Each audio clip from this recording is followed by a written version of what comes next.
Ripoti zinaeleza kwamba mashambulizi ya Marekani na Israel kwa siku ya leo yalikuwa yakimlenga moja kwa moja kiongozi wa Jamhuri ya Kiislamu ya Iran Ayatollah Al-Khamenei na rais wa Jamhuri hiyo ya Kiislamu Masoud Pezeshkian.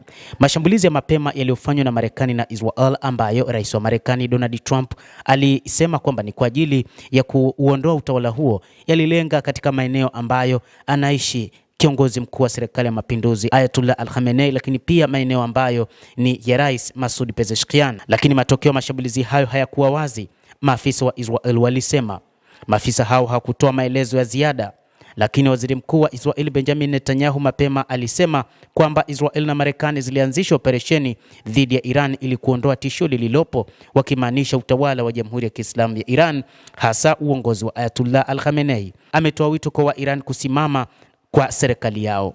Ndugu zangu na dada zangu, raia wa Israel, muda mfupi uliopita Israel na Marekani zilianzisha operesheni ya kuondoa tishio lililopo la utawala wa kigaidi nchini Iran. Netanyahu alisema katika taarifa yake ya video, hatua yetu ya pamoja itaunda mazingira kwa watu jasiri wa Iran kuchukua hatima yao mikononi mwao. Netanyahu aliongeza, wakati umefika kwa watu wote wa Iran kutupilia mbali nira ya dhulma na kuleta Iran huru na inayotafuta amani. Hadi sasa malengo ya Israel pamoja na Marekani yamekuwa wazi kwamba ni kuhakikisha licha ya kuondoa mpango wa nyuklia wa Iran, lakini pia ni kuondoa utawala wa Jamhuri ya Kiislamu ya Iran unaongozwa na Ayatollah Al-Khamenei. Lakini hakuna taarifa juu ya kifo cha Al-Khamenei, lakini juu ya kifo cha rais wa Iran Masoud Pezeshkian.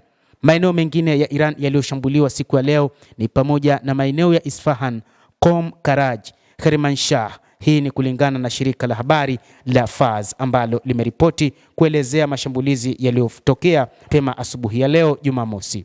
Mashambulizi hayo yanakuja huku kukiwa na mvutano unaongezeka kuhusu mpango wa nyuklia wa Iran, huku kukiwa na mazungumzo na Marekani.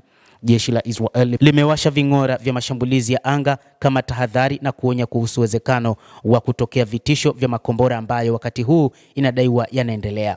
Pia ilitangaza marufuku kwa shughuli za kielimu, mikusanyiko na mahala pa kazi. Sekta muhimu ziliondolewa, jeshi lilisema. Mtazamaji, endelea kutufuatilia nasi tutakuwa tukiendelea kukufahamisha chochote ambacho kinajiri katika ulimwengu, hasa wakati huu ambapo kumekuwa na mashambulizi yanayoendelea kati ya jeshi la Marekani na Israel dhidi ya Jamhuri ya Kiislamu ya Iran. Naitwa Adam Hussein, nikusihi usisahau kulike, usisahau kucomment, kadhalika usisahau kusubscribe channel yetu hii upate habari hizi kwa mapana hapa The World News.